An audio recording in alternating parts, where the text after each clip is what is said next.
Mark Cushing is, I'm going to lead with the part that I think is the coolest. And I think it's the fact that he is the author of a book called Pet Nation, which is phenomenal. If you have not read it, I highly encourage you to read it. Highly entertaining, highly educational, and a lot of moments in that book that make you go, I had no idea, like absolutely incredible. But his real job, aside from being someone who completely understands animal health probably better than anyone else, the ins and outs, is that he is the CEO and founder of the Animal Policy Group. And he is the government regulatory advisor to a lot of big companies within veterinary medicine who are looking to be able to make sure that we're putting the pet's interests first in everything that we do. So Mark has always been a staunch supporter of animal health. I've had the pleasure of knowing Mark a very long time. That's not to point out our age. It's to point out the fact that we have a good friendship as well. He is an incredible guy. And then joining him is Traci Shreyer. I'm going to get it wrong again. Sorry, Traci. And as I said, she's from Purdue University. And what is so great is she has a BA in psychology and MA in psychobiology. And so she is going to really be talking us through an opportunity here with Mark as well. So with that, how about we start to end the puppy mill battle with a toast? Thank you. Good evening. I'm in Paradise Valley next to Scottsdale out in Arizona. It's still early evening here. So the toast is really to two things.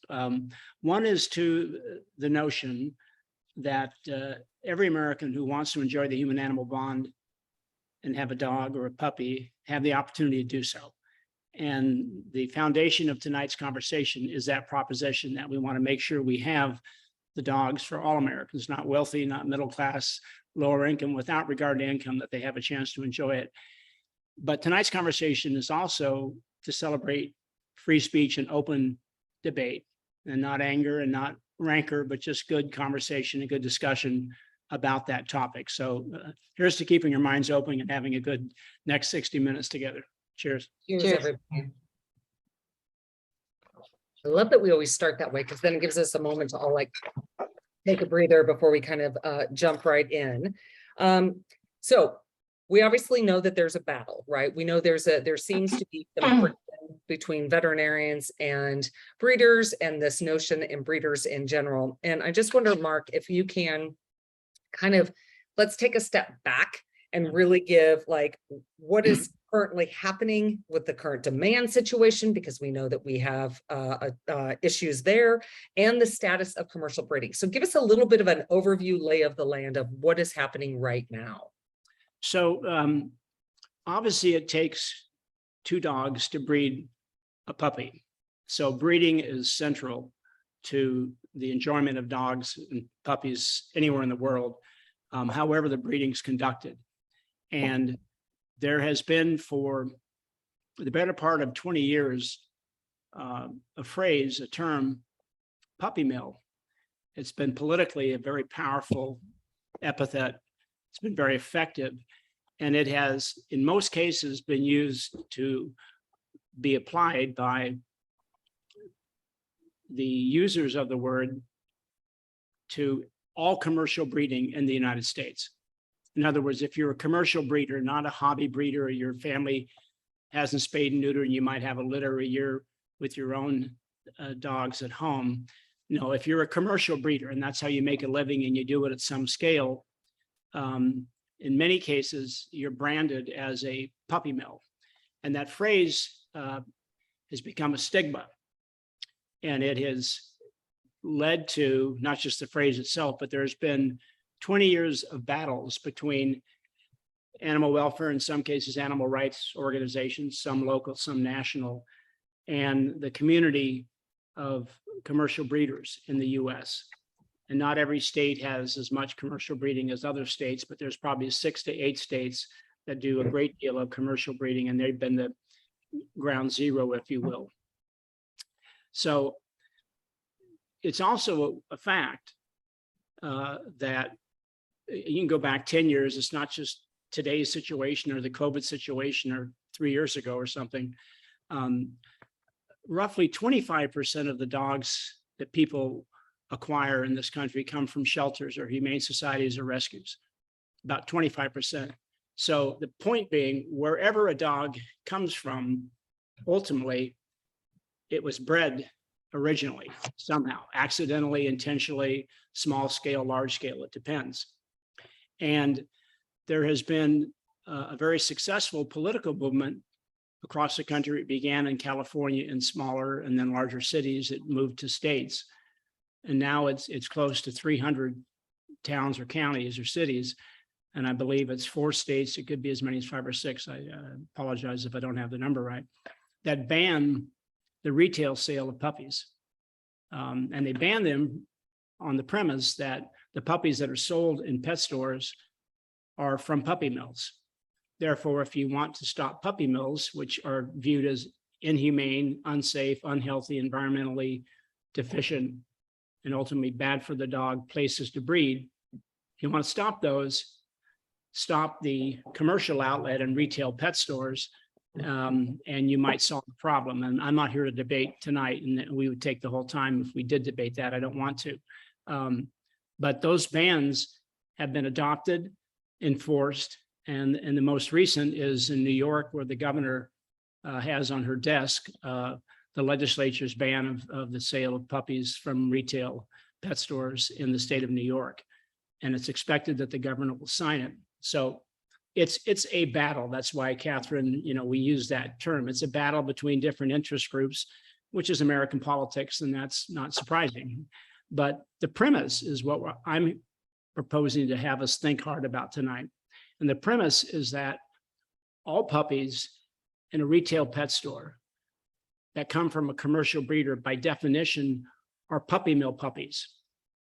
And it doesn't leave open the possibility, which is what has interested me for 5 or 6 years passionately, and has been the subject of a tremendous body of science and veterinary medical research done at Purdue, which is why Traci is here, led by Dr. Candace Croney. What's bothered me is that the premise of all that is that there aren't humane commercial breeders in America. And I would throw out to the group, and I'll stop in a moment with the overview, that that's just factually not the case. There are humane commercial breeders in America. And so to have a broad ban simply saying, if by definition you're a commercial breeder, your puppies shouldn't be sold in a retail store environment, is simply unfair. And it's ultimately unfair to pet owners. It's not just unfair to those good breeders, but it's unfair to pet owners because they don't have that choice in a convenient pet store environment. So we will, what's happened, and Catherine, then I'll turn it back to you for another question, but where we are is Dr. Candace Croney, who is assistant provost at Purdue in her spare time, but full-time is, and I'm just saying that so Traci can tell Candace I said that, but Candace heads up the animal welfare program at Purdue, which is the most comprehensive animal welfare program at any veterinary college in the world, not just in the US. Purdue has other specialties at the vet school, but what it has done, in addition to human animal bond research of great note, is Candace has developed, and Traci's part of her team, a critical part of her team, Candace has developed a comprehensive set of science-based, veterinary, medical-based standards to govern the breeding of dogs commercially.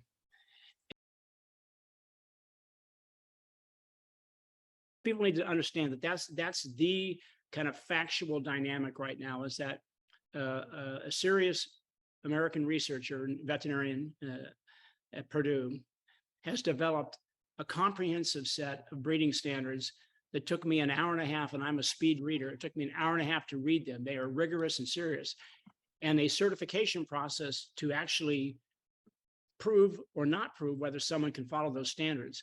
So we now have a path, and when Catherine talked about there's a path forward, that's the path we want to discuss tonight, and Traci's here to talk in more detail about that. But Catherine, there you go. You made a mistake asking me a question. Sorry. Well, no, because Mark's already answered the question that I was going to ask, so I'm going to ask a different question because we know that there is a huge, the demand for pets has been growing and growing and growing, and you touched on the controversy about breeders, the whole puppy mill thing and all of that. And then you also touched on the fact that there is a solution. And we're going to go into that in more detail, what Purdue has come up with. But I just want to back up a little bit. I've been doing vet med for almost 35 years. And I remember way back when I used to cringe, when a puppy came into my hospital from a retail store, because I'm going to say it every single time, at least in my hands, the puppy came in super sick, either had, parvo or coronavirus, which really isn't an issue anymore, or had horrible worms. And, there's a list of all the things that the puppy had. And so my concern was always, are these puppies being cared for between, going from their breeder to the pet store? So that was always my concern. And then the whole puppy mill, Right. terminology has come up. So it's going to be very difficult, I think, for a lot of even the veterinarians out there, not to mention the just the pet parents, to be able to change their minds about pet store pets, or, those kinds of things. I also take care of a lot of, breeders' animals, and a lot of my clients get their animals from breeders. And there shouldn't really be a difference between good breeders that sell directly to the pet parents, or good breeders that sell, I guess, to like someone going in the middle, right? Like an adoption person, like a pet store. So Those, yeah, can you help out a little bit with those how are to great, change your mind about that? Cheryl, those are great points. And the respect I have for you. And by the way, one of the problems has been that veterinarians have partly scared away because of the puppy mill battle and not wanting to get into that controversy. Veterinarians have not played a central role in this issue. And Catherine began by talking about we want the industry to get more engaged on issues it needs to.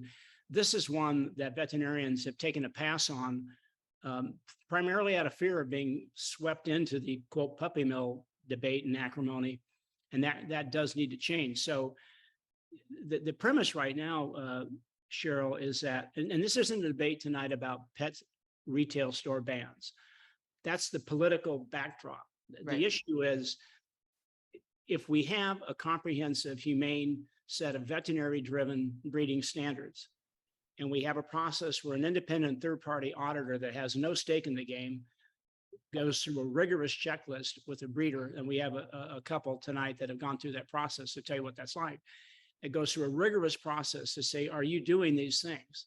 And if you aren't, here's the things you need to work on, and you can come back. But if you want that seal of approval, if you want that seal, we have lots of things in America that we buy because the seal is on them that we trust. If we can go through that process, Cheryl, then you have a chance to do two things. You reward good breeders, and wouldn't we want to do that? And we give pet owners a place to go to say, if I don't want to go to a shelter for some reason, or rescue for some reason, or my shelter doesn't have the dog I want, and I'm not here to debate the moral obligation to go to a shelter or not go to a breeder. I'm just saying, if someone wants to go, as millennials seem to want to do in pretty large numbers, and get the pet dog, the puppy that they want, wouldn't it be great to provide them with education, a system that they can look at and go, I want a dog that's been through that program, been raised by a breeder that does those things. That's really, Catherine, the proposition tonight. And now, 20 years ago, we didn't have the ability to point to a Purdue-driven, independent, medical-driven and designed program. We do today. And that, frankly, that's the good news. And this is a good news session tonight, not a shame on breeders at all. So that's Right. kind of the discussion tonight, to begin to get people to understand what that means. And, Traci's probably the best person, because she's been, side by side with Dr. Croney and Purdue, developing the program that is, and I can just tell you, it's the most rigorous set of standards that I believe exists in the world. This is not something that a breeder put together in their backyard and is trying to promote as a quote scientific and rigorous and humane program. It's very comprehensive. So let's not make people wait anymore, because everyone's like, what is it? What is it? Traci, come on, get ready. So he's teed you up so well. It's Oh my like, goodness. you know, when they do TV shows and they drag it on, it's like the Yeah. last 3 minutes of the show going, this is the program. And then you get like nothing of it. You can't do that. Oh God, beautiful, beautiful cat there, Mark. So let's dive in. So first tell me, what have you created? What's it called? And then we'll start to go through of like, what, like, where did it come from? How, yada, yada, yada. So first go through the pieces that Mark has just really brought to forth for us. Yes, I think just to echo what's been said already, we want to respect the decision people make about wherever they get their dog. And the welfare of dogs is super important to us wherever they are, right? This piece is just about what can we do to help people who are also interested in the welfare of dogs ethically source their dog if that is what they choose to do. So the program is called Canine Care Certified. A little bit of this has been covered, but I'll just go over it in that it's a nationwide program. It's evidence-based, it's peer-reviewed, it's voluntary, it's third-party audited, and it's a welfare standards program. It's also wholly administered by Purdue University, as a part of our obligation as a land grant institution to translate science into some practical information that can be delivered as a part of our extension and outreach to the public. The program addresses health and overall welfare of dogs in the care of breeders, and by establishing this set of comprehensive welfare standards of care that are then followed by the breeder. This gives the customer this mechanism to identify welfare-oriented breeders that raise their dogs under stringent welfare standards, and provides this added measure of assurance that certified breeders are attending to their dog's physical, genetic, and behavioral health. And that they're committed to continuously raising the bar on the standard of care and the attention that they pay to their dogs. Do you want me to go on a little bit? I don't want to get scolded about going too fast. I kind of want to go a little bit more on the details of the program. Like if we can go into some, this is where now we don't want this to be Mark and how long it took him to read it. But we want to be able to give some of the highlights. You've done all the homework to be able to have peer reviewed. You've done so it's done all the right pieces. But what are the like key categories within the program itself? Right. So you're wanting to know the general key like categories for the standards. I just want to make sure I'm answering your question correctly. Yeah. So what is required of the breeders as they come into the program, and like, what does it ultimately do on the back end of the program? So if we could like summarize it, not in a lot of detail, that we could make it available for folks to do the reading as well. Sure. So one of the things, like I'll admit my bias is always through a lens of behavior. Before I worked on this project, I was a behavior consultant for 20 years. Right. And so one of the things that I think is very special about our standards is while many other places may have a lot of attention to health, wealth, parts of the welfare, which is exceedingly important. What makes ours different sometimes, I think, is the attention that's paid to the behavioral welfare of these dogs. So you're covering things like behavioral welfare, caretaker interactions, physical health, environment, and transparency and other obligations by the caretaker. And with all of that, how do you think that this particular program will impact the overall welfare and well-being of the pets, of the animals? Yeah. So, what I really think about that is that most certainly if you're kind of following these standards that are in like what we call our 5 pillars of care, again, physical health, behavioral health, environment, breeding and life retirement, caretaker expectations, those are helping those dogs in those kennels. The other thing is, I think I've watched it as I worked on this program be kind of a good example of the, tides raise all ships, where I've seen these concepts that are kind of special or maybe originally introduced by our program to breeding communities, like environmental enrichment, socialization, low stress handling, positive caretaker interactions, responsible retirement, rehoming after retirement, that those concepts are being added into the communities. And whether or not the breeder becomes certified, they're having exposure to those ideas. And I see those ideas wicking out into the community, even for dogs who are not living in a Canine Care Certified kennel. That's wonderful. That's wonderful, because that's all we want. We want to make sure that these dogs and the puppies are certainly well cared for, but that their lives are enriched, and so Yes. they can come to their new homes with great behaviors and experiences. Yes. They'll be better. Yes, and to me that applies both to the puppies, and I'm a little bit biased to the adults, right? Everybody with our program, and the puppies are important. Please don't get me wrong.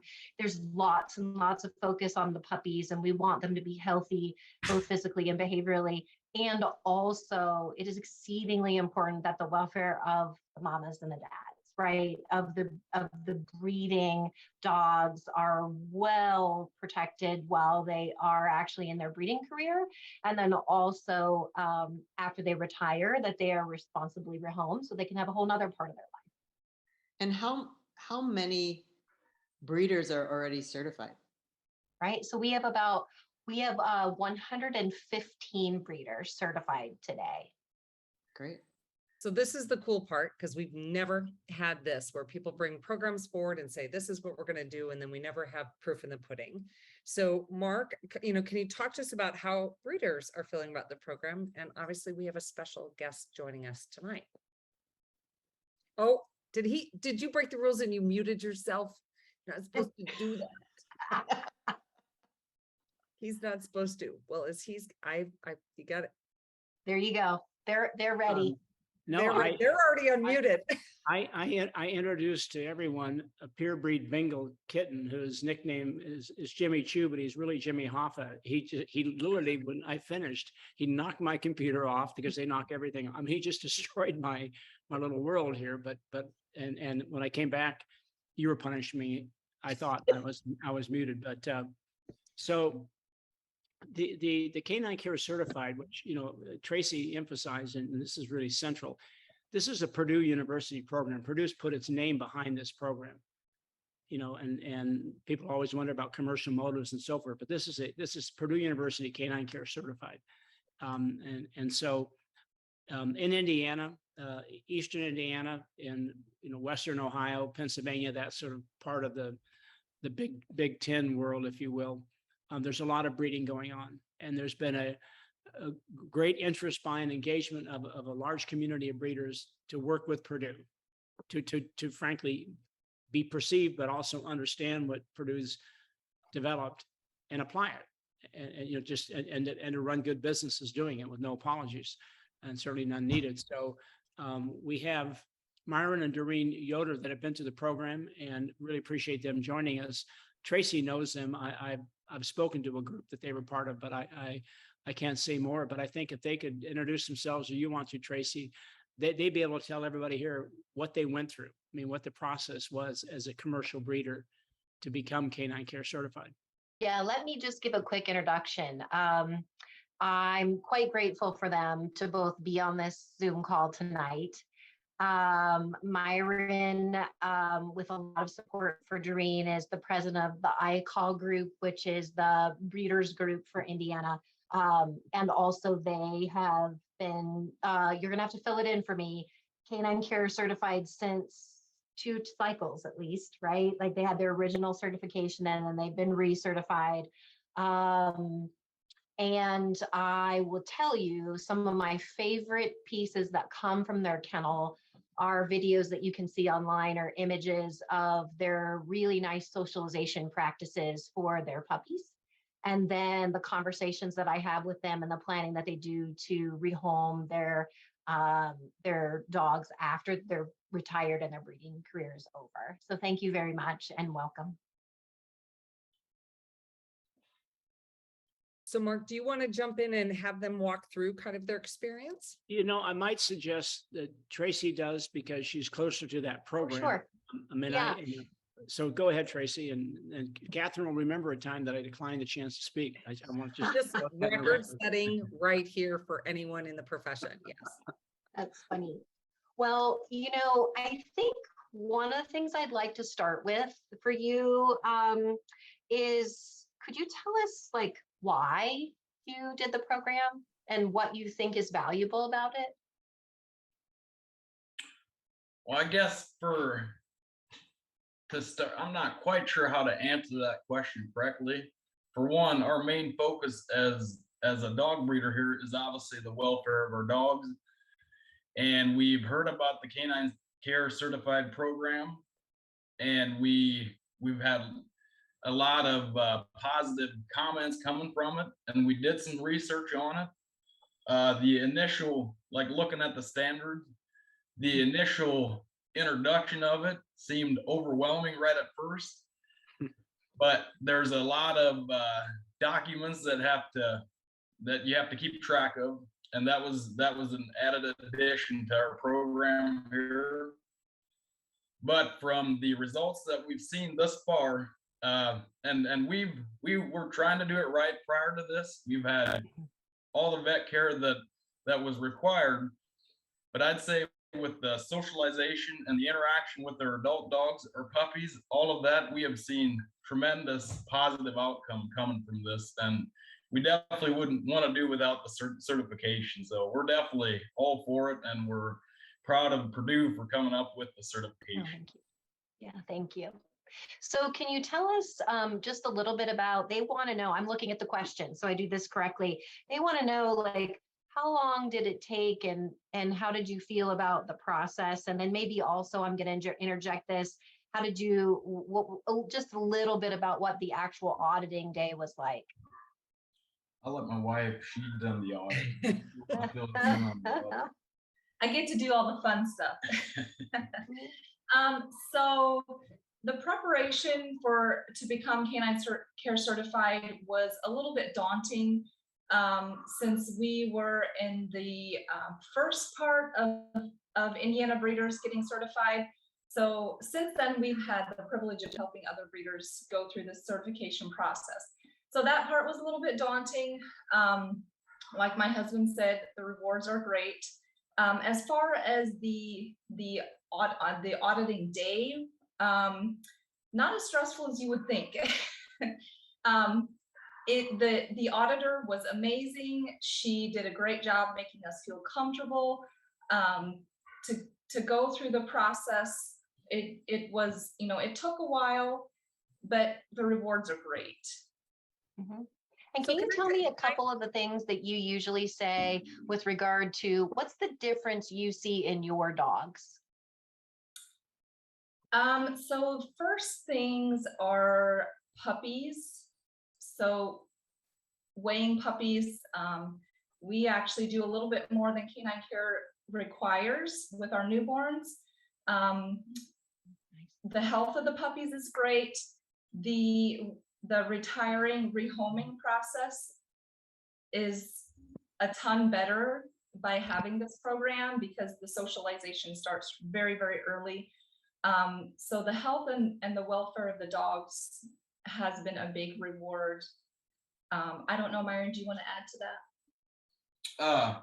I'd say it definitely has helped as far as health issues with, like she was saying from the start, for instance, for the first 3 days, you weigh your puppies at least once a day, and they can look exactly like they did an hour ago, and you weigh them and they're an ounce different, or they lose an ounce, and instantly you can see, oh, something's going on here, and you're way ahead of the game instead of waiting until you actually see the puppy respond to what's going on, when most of the time then it might be too late to help puppy. Or so we've seen quite a bit of improvements just on that side of it. And like she said, as far as preparing our dogs for rehoming them, they're just a lot more prepared at the end. We always try to do it right, but if you start at the initial couple days, by the time they're actually ready to go to a pet home, it's an amazing difference. And like Dr. Candace Croney always says, the dogs don't lie, and they truly don't. What That's was right. if I could ask, what was the most challenging part of the experience? And you obviously succeeded, and you've been certified twice, so congratulations. But what was the hardest part, and the most demanding, or the most challenging part? I'd say the most challenging part for us was, again, we were one of the first to be certified. And like I said, there's a lot of documents that keep track of, and a lot of different things that we got together with a group of people, and we worked together and came up with forms to make it a lot easier to document all the processes that we're working on. So that was probably the biggest challenge at first. And that's why it looked so overwhelming from the beginning. Have you had a positive response from the community of breeders that you both know well and interact with in Indiana to this program, and possibly themselves going through the Canine Care Certified? Very much. As far as us here, us as a breeder, we don't wholesale any of our puppies. There's a few breeders here that are Canine Care Certified, and the stores that receives those puppies, they are tremendously satisfied. They can tell a difference. A lot of those guys are promoting for Canine Care Certified puppies. That's how much of a difference there is. So there's definitely, it has an impact on the welfare of a puppy too. I'd like to ask a question to you, and thank you, both of you, for being on tonight. How long did it take you to go through the process from start to finish to become certified? That's a good question. We had a lot of the things that were required already, like exercise yards, and as far as facility goes, I would say the process with the documentation and we have a good relationship with our veterinarian. So the documentation and the veterinarian communication was probably the longest part. So I don't know, I want to say a couple months. Probably at least a half year from the initial time we Yes. were started to prepare to when the auditor came out first time. Mhm. And are some of your the other breeders that you know who maybe weren't quite as well prepared as you were, or don't have some of the facility, facility availability already, has that taken a lot longer for them? Yes, it has. Mhm. So we already have a couple questions coming in. So the first one, I think this is an interesting one because the majority of folks here have a business mindset as well, whether we're in practice or not. But the notion was, has this actually changed your business model? Do you see that there's been an increase in sales as a result, because now you've got this behind you? Just curious what this has done for your business. If that's kind of a tricky question. Some people look at it as a financial gain on the puppy. And currently, I don't believe just being certified will automatically increase the price of a puppy or whatever. But for the quality of puppy you have available to the general public, it makes a difference. It's definitely, there's value there. And I think the more people that get certified, the more people get educated about the program, it's just going to keep snowballing and increasing to where, because like Mark Cushing was saying, it's a very intense program. Like it's not just a quick thought out program. It has a lot of thought to it. So I do want to get to that point. Can we dive into that just a little bit? Because you've used, and your wife has used, overwhelmed, intense. So can we give some sort of, and I don't know, Traci, if you can help with this, can we give Yeah. some sort of parameters about what that means? Because Mark talked about how long it took him to read it. So like, and he's a speed reader, which like, so my question, so can we get some sort of understanding around that kind of, because they've used the language, like, Yes.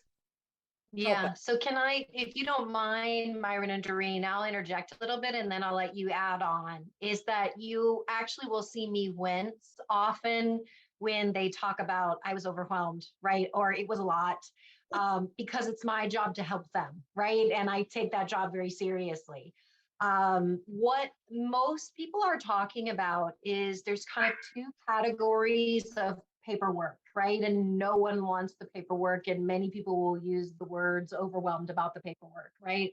So the breeder needs to read the standards and understand what's in there. And then they need to be doing two separate things. One is they need to write for us written plans about very important pieces of their kennel management. And that those come in with our application. Those are things like your nutritional plan, your plan for retiring, rehoming, your behavioral welfare plan for dogs of all ages that might include enrichment and socialization and low stress handling, pieces that come from their veterinarian that are about the use of their quarantine area and appropriate health pieces. And so those written plans are often fairly scary. I think when breeders are thinking about, oh, I know what I do, but I got to put this in writing, and this isn't what I'm not an academic. This isn't what I do every day. The other is that it's really important. We don't know if you're really doing what we ask you to do if you're not keeping track of it. And also, like when they were mentioning puppy weights, is you as the breeder don't know what's going on in your kennel as well, unless you are actually making notes of it so that then you can make changes that make the life and welfare of your dog better, right? And so that is the that other basket or bucket of paperwork, right, is about logging and keeping track of things like I'm checking the ammonia level in my kennel, the temperature, the humidity. I have appropriate records, which these breeders really notoriously have because they were really quite good with their physical health. So their veterinary records are usually very much in order, but adding some things to what we're asking them to do. So those are the two things that I would say get most people a little off kilter, or that feels daunting to them when they start. But I certainly would have you add. I'd say you definitely hit the high points on that, and it's about exactly how you said it. Those are kind of the things that pop out as overwhelming. A lot of that stuff you're already doing, or to a certain extent, but it's not wrote out, and it's not prepared for a program like this where it has to be readily available. And so that's the part that just, like I said, it's just overwhelming, just that initial. And it's not as bad once you're actually started and have everything, in order. You look back and say, well, that was bad at all. But Yes. Well, Well, thanks. Catherine, I think that the key here that people need to appreciate is that this isn't a set of recommendations from someone that that loves dogs and puppies. This is a rigorous set of standards developed by an academic leader. And they don't get to go to Purdue and say, what do you think of how we're doing? They bring in a third-party auditor who audits all sorts of things, probably things from, how you make a car to, how you bake a pie and everything in between. It's a third-party auditor that has this comprehensive checklist, and Myron and Doreen can talk about this. And that auditor determines compliance. It's not up to Doreen and Myron to say we did it. It's not up to Dr. Croney and Traci to say, good job, keep at it. It's an independent auditor that says you either did this or you didn't, which we've seen in lots of our lives. We have auditors for all sorts of activities. And that's really the secret sauce here, is because you have this independent group that says, sorry, you didn't make it. There are 4 things you got to go work on, which Traci and Dr. Croney will help them with, obviously. But they make the decision. And I think, to me, that's what's impressive and gives people watching tonight and the public confidence here. You're not self-rating and saying, aren't we doing a great job? They come in and say, you either are or you aren't. on a checklist, that's a lengthy checklist. But Tracy, And sorry, if I might, I don't mean to speak over top of you, Mark. The other thing that I think is so important about those audits, isn't just, do I see your paperwork, right? It's, do I see your paperwork? I walked around your kennel. Do I see all the things I'm supposed to see? And then Doreen said it. Candace is Dr. Croney is very famous for saying this, the dogs never lie. And what that means is we also have, what we call the animal metrics, right? Where the part of the audit is where we're really looking at, what's your body condition score? What does your health look like? What's your cleanliness look like? What does your behavior look like? And can you score friendly to me if I'm the auditor as a stranger who's approaching your pen? Because you can tell me all day long you're socializing your dogs, but if they are unfriendly to strangers, either that is not truthful or your program isn't working. Right. So there are also animal metrics to the auditing process that I think are really important. So we can be sure that these standards are working as they were intended, which means they are outcome based, right? Not, I just want you to check these boxes. I want to see that these dogs are more physically and behaviorally healthy. so Tracy can you tell us about how much it costs for someone to be certified, to be a part of the program? And once they are certified, do they have to pay an annual fee or come up with, or to stay certified, do they have to be recertified? Right. So one of the things I think is very important is that Purdue makes no money from this process, right? Like the money that is paid from the breeder all goes to Validus Services, which is the auditing company that we've contracted with. They audit many other species and things like organic and things like that. They've done a really nice job. They're very committed to this program and wanting to be sure that the cost of the audit is not prohibitive to breeders. And so they have created a system where they have a day rate for their auditors. And if 3 or 4 auditors can come together and are close together and want to be audited, they divide up that day rate between all of them. And so usually, and Myron and Drew, you can correct me if I'm wrong, usually I understand that a breeder may be paying in the area individually of about $500 for their fee to Validus, maybe the same as several bags of dog food, right? That we were hoping not to create a system where the cost was a barrier to becoming audited. Your question about re-audits, we're just shifting over. We were on a 16-month audit schedule, and we're in the process of shifting over now that we have our legs under us and enough auditors. We're shifting over to an annual auditing, and every single year, the certificate expires, right? So that the breeder would need to send in their application again, add any materials that have changed since the last time, pay a fee, and have the auditor come out and make sure that, again, they are following all the standards. And then another question, how do you market that you're certified? I mean, do you guys actually say, you get puppies from us because we are, certified? Do you do that in your marketing, or? Is that to Myron and Doreen? That would be, to Myron and Maureen. Sorry. Yeah. So this goes back to, so you could say the puppies don't lie. The puppies are extra well socialized. Their health and well-being, that stuff will advertise itself. But in answer to your question, we do include information on our website, a link that it will link back to the Canine Care Certified website. We have puppy go home books. We have all the Canine Care Certified information in that little book that goes home with the medical records and all the other information for the puppy.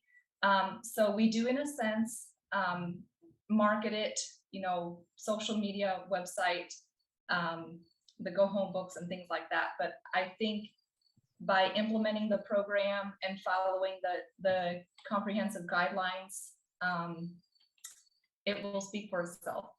Mhm. I think if I could add, Cheryl, and obviously you all can tell after 45 minutes with Myra and Doreen, they're modest and respect that.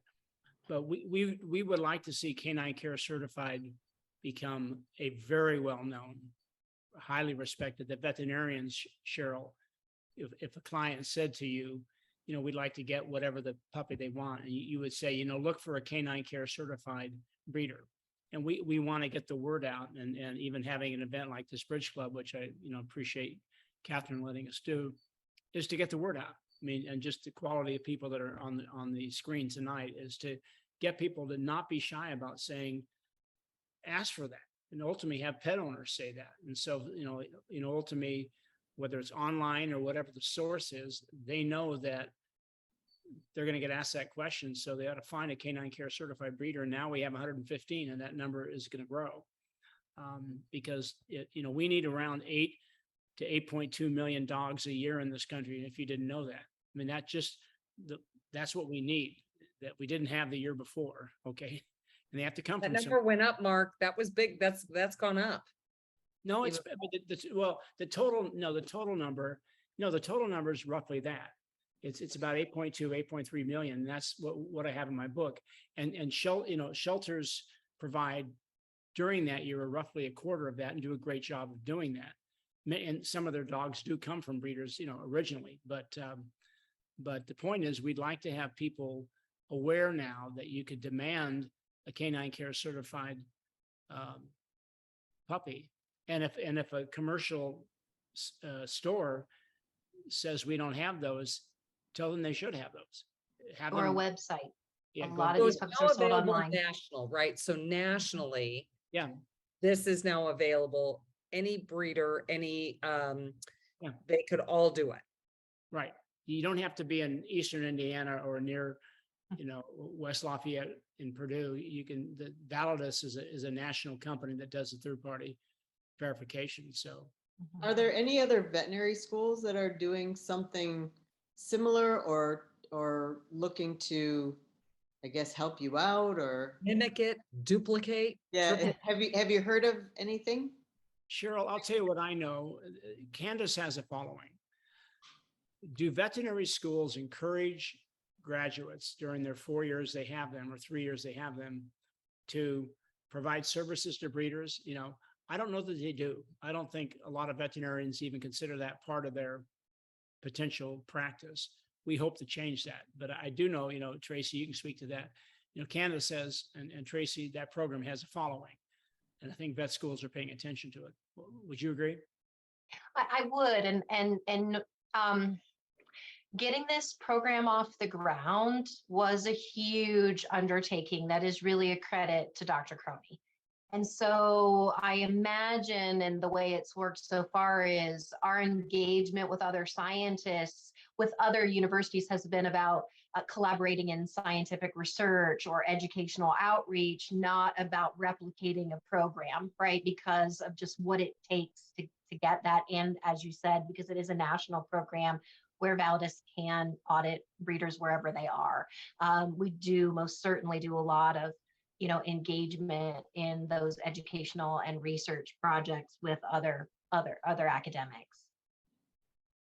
I also want to add in that when breeders become certified, they receive a seal, right? So they receive a customized seal that is our Canine Care Certification seal. It has their number on it. It has their expiration date on it. And we really always want to encourage them to be utilizing that when they're talking to customers, whoever that customer is, about their puppy. And we encourage the customer to call us at the office and verify, is that really a certified breeder? Are they in good standing, right? Do you want to talk to us about the program? And so that's always a piece that we do and encourage. And that's another marketing piece, whether that's online or in some kind of hard copy paper. So we've got a few questions. Hang on, I want to make sure we get to a few of the questions that are in the chat just really quick, Cheryl. So go ahead and ask yours, and then we'll jump into the chat. Yeah, it was actually related to that. I was instead of asking all those questions, I was going to ask Traci, is there a way that if somebody wants to know more specifics, like about the standards and each standard and how they, do certain things or ask certain things, is there a way that anyone could go and read them all? Yeah. So the best way for someone who's not a breeder to understand and get more information about what's in the standards and how the program works is to go to our website, which is caninecarecertified.org. You can see a copy of the table of contents. And I think that that is a really great way if you want to see the deeper dive of everything that would be in there. You can read the table of contents. The other thing you can see is the nice smaller version, bite-sized infographic of, what are our 5 pillars of care. Otherwise, we really right now are sharing the actual standards with breeders only, or veterinarians who service that community or something like that. So just a And few that's things I want to make sure I'm pulling forward. Sorry, I just want to make sure we're getting a couple of these questions as we're coming quickly to the end. First and foremost, we cannot thank Maureen and Myron enough for being here. Your voice is really critically important. So it's oftentimes we hear people say, "Oh, we've set this new thing, and isn't it great?" But we don't get to hear from people that are living and breathing it. So thank you, thank you, thank you. So you need to know that there's been comments indicating you're innovators, and the funny part is, for some reason, I'm getting all the text messages. So I just want you to know you're being highly acclaimed for doing what you're doing. But I do think on a few specific things, there was a question Jim asked, and I want to be sure we're calling folks out for their great questions. Thank you. But do the standards include a maximum number of breeding dogs per breeder/kennel? Because we know that can always be also a challenge as well. Is that included in some of that of what the folks go through? sure. It So does. what we think. Oh, sorry. I thought it was for me. Go I ahead. apologize.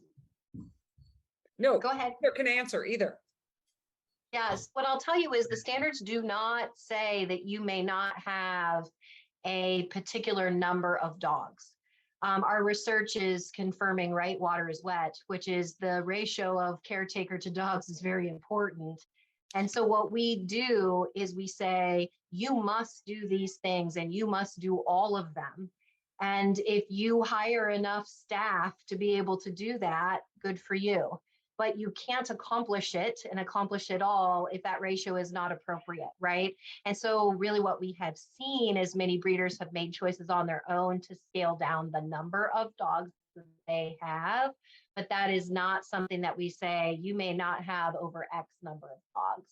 We get that issue by saying, you must do all of these things and you figure out how to do that. So are we asking, I want to make sure, because if this is your last opportunity, please post any questions that you may have in here, but is our big call to action for the veterinary profession? Is our big call to action to have them just encourage their pet owners to ask for a canine certified breeder? Or is there something else as veterinarians we can also be doing? I think, Catherine, the number one thing, and I often don't ask for 2 things, because if I can get the first thing done, that can take some time and effort, is to get educated about the program and understand why, if you ultimately don't have commercial breeding in this country acceptable, if we demonize it and say all commercial breeders by definition are doing something wrong, then we have one choice. Assuming we want people to have puppies, we get dogs from foreign countries. And I'll just tell this group, if you think the standards in Kazakhstan, Guatemala, Malaysia, Indonesia, I can just keep listing the countries, match what Myron and Doreen are doing, you're kidding yourself. You're reading a novel that's never been written, to tell you the truth. So I think just getting aware of this and then encouraging people that ask questions, because veterinarians get asked the question. I know the vets on the call know, or the Zoom know this. We want to get another puppy. We'd like a playmate for Sparky. Where do I get them? And I think for a long time, people felt compelled. You send them to a shelter. You know what? Go to the shelter. That's a great idea. And they may have exactly the dog you want. But the point is, get educated about what you want on the dog. And if the shelter that you go to can't meet that need, or you already had decided you want to go to a breeder, learn about Canine Care Certified and say, you know what? I want one of those. Yeah. That's how markets change. A lot of people think you only change behavior by just government regulation. do we have 10 hours to give you the examples of where that doesn't change behavior? I mean, the point is markets change behavior more powerfully, in my experience, than anything. If breeders understand Canine Care Certified is their path to a good business and a sustainable business, they'll pay attention. I would suspect that Myron and Doreen and their colleagues that they've shared with understand that. You know, you're motivated for welfare reasons to do a good job, but you also hopefully get that benefit. So I'd say, Catherine, learn about it and encourage it. And if we accomplish that in the next year, you know, thank Catherine Haskins and the Bridge Club. Well, I just want to give a few more. We had a few people join late. So we have 115 certified breeders, correct? I just want to make sure we do that. Yes. And so we also want to have every veterinarian and every technician and every professional talk about being canine certified. And so we do have a question before we go through one last thing. So I'm trying to make sure we're being really good is, are there grants available? So for breeders to go through this, are there grants available? Or if not, should we start one? Do you mean grants that support them in the fees for In the becoming process, 'cause certified? I feel for them. I've had to, like, when you know you do it, but you have to put it in writing. Boy, it's painful. That's painful. So the support for them about doing the paperwork, et cetera, and the education to put that together is me. I hope I did a good job for you. It's really important to me. This is a passion project and it is critical. The other is that I have seen that often I'm not seeing a barrier to becoming certified that a breeder cannot afford the auditing fees. But I also have seen other large corporations that want to buy these puppies give out grants that say, okay, for the first X number of my clients, breeders who sell me puppies, I will support their first year fees for becoming Canine Care Certified. And the good news, if anybody came in late, the cost is around $500 as an annual certification if you do it. So we could create some sort of grants to help with folks with that. So I don't know. I'm open to it. If there's a way we can help, I would love to be able to help in some way. So Traci, you and I can talk offline about that, but I'd all be for it. So we are running out of time. So I do want to dive into just a few questions. So Jim brought forward again, I thought this was a great question. You know, he is talking about what happens after a little bit, right? So he asked, can we dive into the retirement or rehoming of these breeder dogs and kind of what is the process and what are the expectations for these certification guidelines? What's the expectation moving forward? So I know it's kind of a lot into one, but can we provide some sort of context there? Absolutely. So the rehoming after retirement of these dogs is extremely important piece of this program. And was historically a big welfare risk to these breeding dogs. We have standards that indicate when the end of breeding, when the beginning and the end of breeding should occur. We also have a standard that that rehoming that is ethical and responsible must occur. For instance, euthanasia based on convenience is not permitted, right? That dogs must be prepared to be rehomed. You must find a rehoming outlet for them or do it yourself that takes care of their welfare, and that they are rehomed fairly early. In that, I guess I want you to know these are not ancient old dogs, right? And that's very important because they're still healthy and have plenty of life left to live on a pet home. I moved the dog steps so that my dogs wouldn't bother anybody behind, but my retired breeding dog often will march up the steps and march around the bed in the middle of my conversations, right? And we want those dogs to be able to retire and live in people's house. So we do have, and I love Kurt, he's one of our great supporters, so I want to give a big call out to Kurt Augustine, but he asked, how does this program different from the USDA program that was implemented in the 1970s? And does it address the broker segment, which I don't know what that is, that collects dogs and delivers them to retailers? So I would say one of the things that's very different. Sorry, Mark, were you going to speak? I apologize. I guess I think it's my turn all the time. I'm going to say one thing when you're done. Please go for it. You lead. I was going to say USDA and state inspections are regulatory, meaning those are laws. They are by definition written at least or minimum standards. We do not see Canine Care Certification, which is a voluntary program, as a replacement of those, but actually a way to bridge up, right? That we've got these things that are in place that are these minimum standards. And then you could volunteer if you're a breeder and was committed to that, to do all of these extra things. I would also say that one of the biggest differences, if someone would say, I've read the USDA regulations, what's going to be different for me as a breeder? I'm going to say, all the behavior pieces, right, that are not covered: enrichment, socialization, low stress handling, those kind of things. Go ahead, Mark. Traci's being modest, and again, appreciate that. These are more comprehensive, more behaviorally driven, cover all the other points, stricter and tougher. The point is, the USDA and APHIS and their standards, they haven't done what people hope they do. I'll just say that. Okay, period. Okay. Just poke the bear, do it. A federal regulatory scheme hasn't changed the universe the way it needed to. And that's not a small reason why this was developed. So yeah, they're not just incrementally a little bit tougher and tighter. And that wasn't the goal, to be tougher and tighter. The goal was to be comprehensive. But if you see the two, they're not the same. So it's, I hope that this has been interesting, but mainly I hope it's been informative for people, that you've learned things tonight that you didn't know, because this is one of those not hidden topics, but topics in the animal health, pet, animal welfare space in the United States that doesn't get enough attention, or when it does, it's highly politicized. And there's a path to have a different conversation that you've heard tonight from Traci and from Doreen Meyerman, that is different. And that was really the goal tonight. So I hope it was interesting.